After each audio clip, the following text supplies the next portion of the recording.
Adolescent group పిల్లలు 15-16 years మగవాళ్ళు బీర్జం అంటే టెస్టికల్ పెయిన్ అనేది అన్‌బేరబుల్ అంటే భరించలేని పెయిన్ సడన్‌గా వస్తూ ఉంటుందన్నమాట. కొంతమంది పిల్లలు పేరెంట్స్‌కి చెప్తారు, కొంతమంది చెప్పరు. బట్ యూజువల్‌గా that is very acute condition. Testicle ball sudden rotate అయిపోయినప్పుడు అంటే ట్విస్ట్ అయిపోయినప్పుడు సడన్ సివియర్ పెయిన్ అనేది వస్తుంటుందన్నమాట. ఎందుకనంటే బాల్ ట్విస్ట్ అయిపోయిన తర్వాత దాంట్లోకి బ్లడ్ సప్లై ఆగిపోవడం ద్వారా పెయిన్ వచ్చే అవకాశం ఉంటుంది. సో దాన్ని అప్పుడే అలా వదిలేస్తే ఏమవుతుందంటే టెస్టిస్ స్వోలెన్ అయిపోయి unbearable severe pain and sometimes అసలు టచ్ కూడా చేయనివ్వరు, బాగా వాచిపోతుందన్నమాట. So that is very acute condition.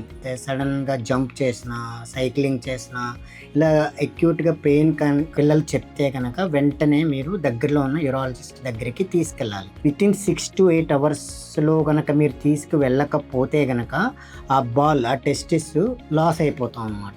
So అన్‌ట్విస్ట్ చేయడం ద్వారా మళ్ళీ టెస్టిక్యులర్ బ్లడ్ సప్లై రీగెయిన్ అవటం ద్వారా మన టెస్టిస్ని ప్రిజర్వ్ చేసుకోవచ్చు. So it is a very acute condition. ఎప్పుడైనా మీరు ఇలా ఐడెంటిఫై చేస్తే వెంటనే మీ దగ్గరలో ఉన్న యూరాలజిస్ట్కి తీసుకువెళ్ళి వెంటనే సరి చేసుకోండి.